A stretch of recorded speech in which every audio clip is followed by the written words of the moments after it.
Selamat berjumpa kembali Bapak Ibu, Saudara-saudari, umat beriman terkasih dalam Tuhan.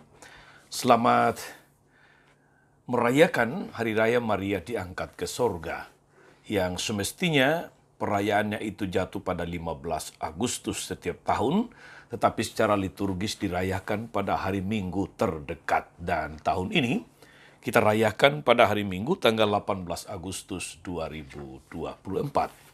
Salam Agus, saya mengajak saudari-saudara merenungkan kutipan Injil Lukas bab 1 ayat 39 sampai 56.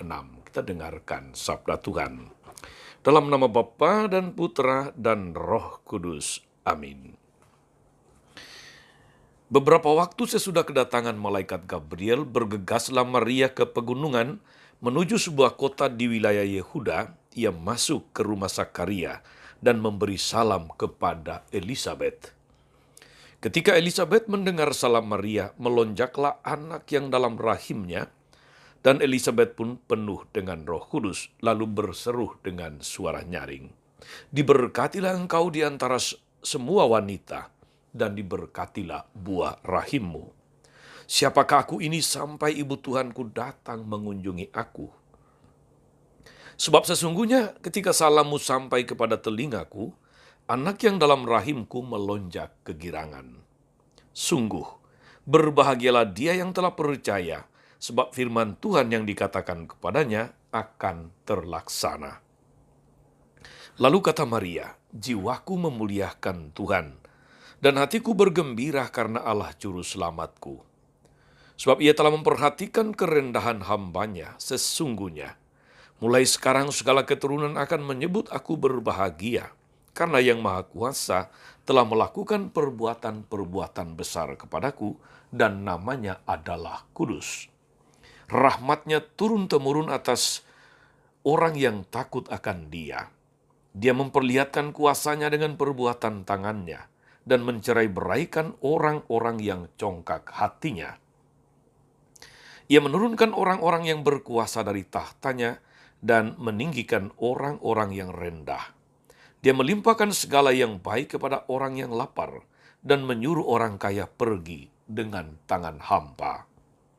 Ia menolong Israel hambanya, karena ia mengingat rahmatnya seperti yang dijanjikannya kepada nenek moyang kita, kepada Abraham dan keturunannya untuk selama-lamanya."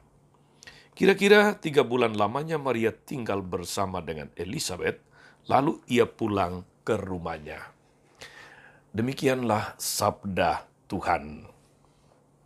Bapak Ibu Saudara-saudari, umat beriman terkasih dalam Tuhan, pada hari raya Maria diangkat ke sorga yang dirayakan oleh Gereja Katolik sedunia hari ini, kita diajak untuk merenungkan kisah Maria yang setelah menerima kabar gembira dari malaikat Gabriel, lalu pergi untuk berkunjung ke rumah Elisabet saudaranya, yang atas berita dari malaikat Tuhan, Elisabet sedang mengandung Yohanes Pembaptis.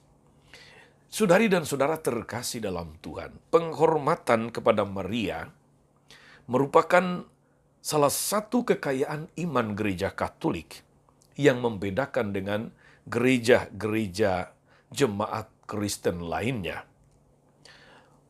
Penghormatan ini tentu saja didasarkan oleh fakta dan keyakinan bahwa Maria punya hubungan yang istimewa dengan Yesus. Dia dipilih Tuhan untuk mengandung, untuk melahirkan, membesarkan Yesus, Sang Juru Selamat. Orang tidak mungkin berpikir tentang seorang anak yang sedang naik daun, yang sedang populer dengan ajaran-ajaran yang luar biasa, tanpa memikirkan siapa ibunya. Saudari dan saudara umat beriman terkasih, Maria dalam sejarah keselamatan menempati posisi kunci yang menghantarkan Sang Putra untuk menebus manusia. Oleh karena posisinya yang sangat penting itulah maka mengapa Maria dipersiapkan sejak awal mula untuk mengandung Yesus, yang adalah Allah Putra. Pada hari raya ini, saudara-saudari, kita merayakan iman gereja, bahwa karena keterpilihan dan kesuciannya, Bunda Maria telah mengalami kemuliaan bersama dengan putranya di sorga. Atau bahasa dogmanya adalah Maria diangkat ke sorga. Maria itu, saudara-saudari, adalah manusia biasa, tetapi kesuciannya luar biasa. Ia dipilih sejak dalam rahim ibunya menjadi bunda Tuhan. Iman gereja menyatakan Maria dikandung tanpa noda dosa. Mengapa demikian? Karena Tuhan menghendaki Maria menjadi jalan yang bersih dan suci bagi putranya ketika masuk ke dunia. Kita tidak bisa membayangkan, saudara-saudari, bagaimana Tuhan membiarkan putranya lahir melalui jalan yang tidak suci. Kalau Maria tidak terpilih bebas dari segala noda dosa, bagaimana mungkin malaikat Gabriel kemudian berkata atau menyapa Maria, "Salam hai engkau yang dikaruniai, Tuhan menyertai engkau." Ketika Maria masih ragu, malaikat mengatakan, "Jangan takut hai Maria, sebab engkau beroleh kasih karunia di hadapan Allah." Saudari-saudara, umat beriman terkasih dalam Tuhan, kalau Maria tidak suci jiwa raganya, mampukah dia kemudian berkata penuh kemuliaan dalam kidungnya, "Jiwaku memuliakan Tuhan, hatiku bergembira karena Allah juru selamatku." Sebab ia memperhatikan kerendahan hambanya. Sesungguhnya mulai dari sekarang, segala keturunan akan menyebut aku yang berbahagia. Di satu pihak, saudara-saudari, Maria disucikan Allah bagi putranya. Di lain pihak, gereja juga melihat bahwa Maria tetap menyadari kerendahan dirinya sebagai manusia. Dia menyebut dirinya, "Sesungguhnya aku ini hamba Tuhan." Keterpilihan dan kesucian Maria itulah yang merupakan hakikat dari hari raya Maria diangkat ke sorga. Hari raya ini, saudara-saudari, menyatakan bahwa baik tubuh maupun jiwa Maria seutuhnya dikuduskan, disucikan oleh Allah, sehingga ia diangkat masuk ke dalam kemuliaan surgawi. Hari ini, saudara-saudari, kita memandang Maria sebagai teladan hidup bagi kita orang beriman.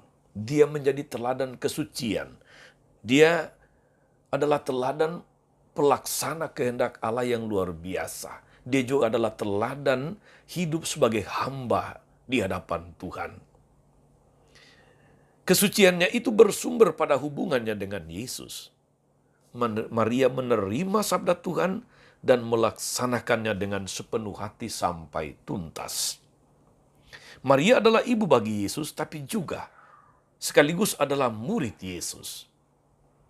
Yang pertama, yang melaksanakan sabdanya, "Aku ini hamba Tuhan, jadilah padaku menurut perkataanmu." Dengan sikap sempurna sebagai ibu dan murid, Maria mengikuti jalan hidup Yesus, termasuk ikut serta dalam jalan penderitaannya sampai di bawah salib. Demikianlah, saudara-saudari, kita belajar dari Bunda Maria bahwa kesucian hidup itu berawal dari kesediaan untuk menerima kehendak dan sabda Tuhan dengan penuh iman dan ketaatan.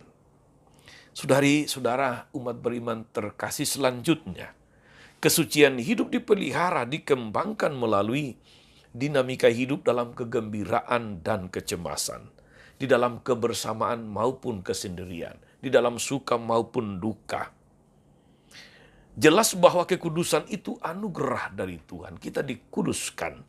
Tetapi kesucian adalah suatu proses.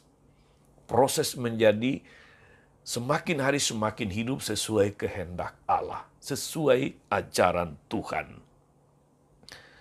Karena itu, saudara-saudari, lalu kesucian itu adalah sebuah tanggung jawab. Sesuatu yang diusahakan, sesuatu yang berproses, sesuatu yang dikembangkan, sesuatu yang dihayati terus-menerus dari waktu ke waktu. Saudari-saudara, apa yang kita teladani dari Bunda Maria? Ya, semangatnya. Pertanyaannya adalah, saudara-saudari, semangat yang mana?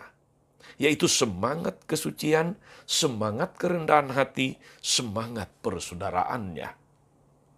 Semangat kesuciannya itu nampak dalam kedekatannya dengan Yesus Sang Sabda yang menjadi manusia. Kesucian tidak menghilangkan segala masalah, tidak menghilangkan penderitaan, tidak menghilangkan pergumulan atau pergulatan hidup. Tetapi dalam semuanya itu, Maria tetap memiliki ketaatan iman kepada Tuhan. Aku ini hamba Tuhan. Dia merenungkan semua perkara dalam hati. Dia tidak reaktif, dia tidak emosional. Semoga kita semua, umat beriman, putra-putri Maria, juga memiliki sikap iman demikian. Merenungkan segala perkara, tidak mudah reaktif, tidak mudah emosional, tidak gampang tersinggung, yang bisa menimbulkan masalah-masalah yang baru. Saudari-saudara umat beriman terkasih, semangat kerendahan hati Maria nampak dalam fiat-Nya, aku ini hamba Tuhan. Atau kalimat lain yang mungkin biasa kita pakai, siapakah aku ini? Jadilah padaku menurut perkataanmu, suatu pernyataan iman yang luar biasa. Membiarkan Tuhan memakai dirinya sebagai alat di tangan Tuhan. Biarlah kehendak Tuhan yang terjadi. Kita tahu saudara-saudari, kerendahan hati adalah pupuk yang memungkinkan segala keutamaan Kristiani itu bertumbuh dengan subur. Semoga kita dimampukan menjadi pribadi-pribadi yang rendah hati seperti Bunda Maria. Dan yang ketiga, semangat persaudaraannya nampak dalam tindakan Maria yang kita dengar dalam Injil tadi. Setelah menerima kabar gembira dari malaikat Gabriel, dia mewartakannya kepada Elisabet saudaranya. Dia ingin berbagi kegembiraan, dia ingin berbagi sukacita, dia tidak nikmati sendiri, tetapi dibagikan. Kalau tiga semangat ini saudara-saudari, tiga teladan dari Bunda Maria ini, juga hidup dalam diri seluruh umat beriman, putra-putri Bunda Maria. Maka saya yakin bahwa hidup kita sungguh akan berwarna. Hidup kita akan sungguh menjadi Kristiani. Hari ini saudara-saudari, kita mensyukuri teladan hidup Bunda Maria. Sekaligus kita diingatkan bahwa kita pun masing-masing telah mewarisi kesucian yang sama melalui sakramen baptis yang kita terima masing-masing. Atas cara itu kita menjadi milik Kristus, dikuduskan bagi Kristus, dan pada saatnya nanti kita akan ikut Bunda Maria bergabung di dalam kemuliaan sorgawi. Saya jadi teringat saudara-saudari, salah satu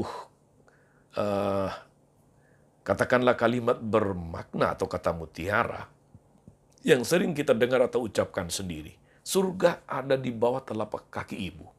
Kalau ibu kita, Bunda kita Maria sudah di sorga, dan kita sangat menghormati dia, kita mengikuti teladan-teladan hidupnya, percayalah surga pun menjadi milik kita. Bunda kita sudah mulia di sorga, maka kita para pengikut Kristus putranya juga akan mulia bersama dengan keluarga Allah. Semoga dengan bantuan teladan hidup dan doa-doa Bunda Maria, saudari-saudara, kita disemangati, kita diinspirasi untuk meningkatkan semangat hidup suci, semangat pelayanan penuh kerendahan hati, semangat persaudaraan yang sungguh manusiawi. Tuhan Yesus memberkati kita semua. Amin. Tuhan Yesus Kristus, kami bersyukur karena Engkau memberi kami Maria bundamu dan bunda kami dengan segala teladan kesucian, teladan kerendahan hati, teladan persaudaraannya yang luar biasa. Semoga kemuliaan yang dinikmati oleh bundamu boleh juga kami nikmati pada waktunya nanti. Semoga Tuhan dan pengantara kami sepanjang segala masa. Amin. Saudari-saudara sekalian, berkat Allah turun atas saudara-saudari, atas mereka yang kita doakan atau kita janjikan doa. mereka yang sakit dan menderita, skala rencana, karya, dan pelayanan hari ini. Bapa, Putra, dan Roh Kudus. Amin. Tetap sehat, teruslah menjadi berkat. Jangan lupa like, subscribe, nyalakan lonceng notifikasinya. Salam 52, Tuhan memberkati.